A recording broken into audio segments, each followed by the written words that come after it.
Shalom saudaraku, bagaimana kabarnya? Kembali berjumpa dengan saya Susi dalam program Tuntunan Ilahi. Mari kita berdoa. Kami bersyukur ya Tuhan buat waktu dan kesempatan yang indah di mana kembali kami boleh datang dan mendengar firman-Mu.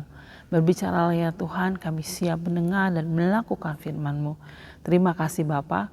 Dalam nama Yesus kami sudah berdoa dan mengucap syukur. Haleluya. Amin. Puji Tuhan saudaraku, hari ini kita sampai di hari yang ke-307. Saya memberikan judul 2 peser ya. Dan yang kita baca diambil dari Matius pasal 23 dan Lukas pasal 20 sampai 21. Dalam Lukas pasal 21 ayat 1 sampai 4 berbicara mengenai persembahan seorang janda miskin. Dan ini juga ada di dalam kitab Markus pasal 12 ya, ayat 1. Dikatakan bahwa Yesus memperhatikan peti persembahan dan memperhatikan bagaimana orang banyak memasukkan uang ke dalam peti itu.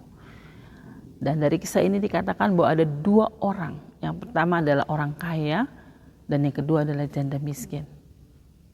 Dan di situ dikatakan bagaimana janda miskin ini memasukkan 2 peser ke dalam peti.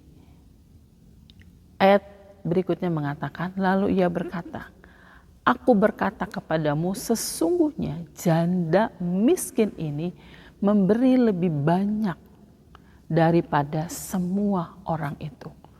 Sebab mereka semua memberi persembahan dari kelimpahan. Tetapi janda ini memberi dari kekurangannya. Bahkan ia memberi seluruh nafkahnya.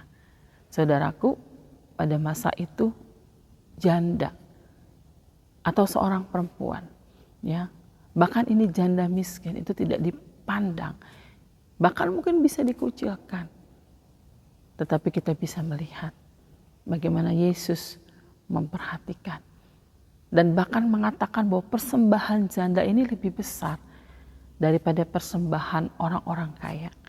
Padahal 2 peser itu pada waktu itu kalau diumpamakan saat ini ya seperti uang receh begitu. Ada penafsir yang mengatakan sekitar 3 ribuan. Tetapi kita bisa melihat Tuhan mengatakan bahwa persembahan dia lebih banyak. Ya, saudaraku, Tuhan tidak memperhatikan berapa nominal atau jumlah persembahan kita. Bahkan mungkin dalam kata-kata yang kasar Tuhan tidak butuh persembahan dari kita. Yang Tuhan perhatikan adalah bagaimana sikap hati kita pada waktu kita memberi. Apakah kita memberi dengan sukacita, dengan ketulusan, dengan kerelaan, dengan syukur. Apakah kita memberi yang terbaik dengan pengorbanan sama seperti janda ini. Dia memberikan semuanya. Setelah itu dia tidak punya apa-apa lagi. Ya. Saudaraku, kekristenan bukan hanya berbicara seberapa besar kepercayaan kita kepada Tuhan, tetapi juga berbicara seberapa banyak pengorbanan yang kita berikan kepada Tuhan.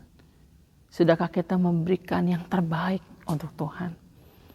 Dan mungkin bukan hanya berbicara mengenai materi, tetapi apa yang kita punya, apa yang kita miliki, hidup kita, waktu kita juga akan memberikan yang terbaik kepada Tuhan.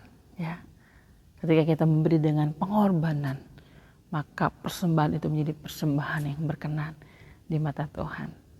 Oke, saudaraku, dan nanti akan kita baca besok diambil dari Markus pasal 13. Tuhan Yesus memberkati kita semua. Shalom.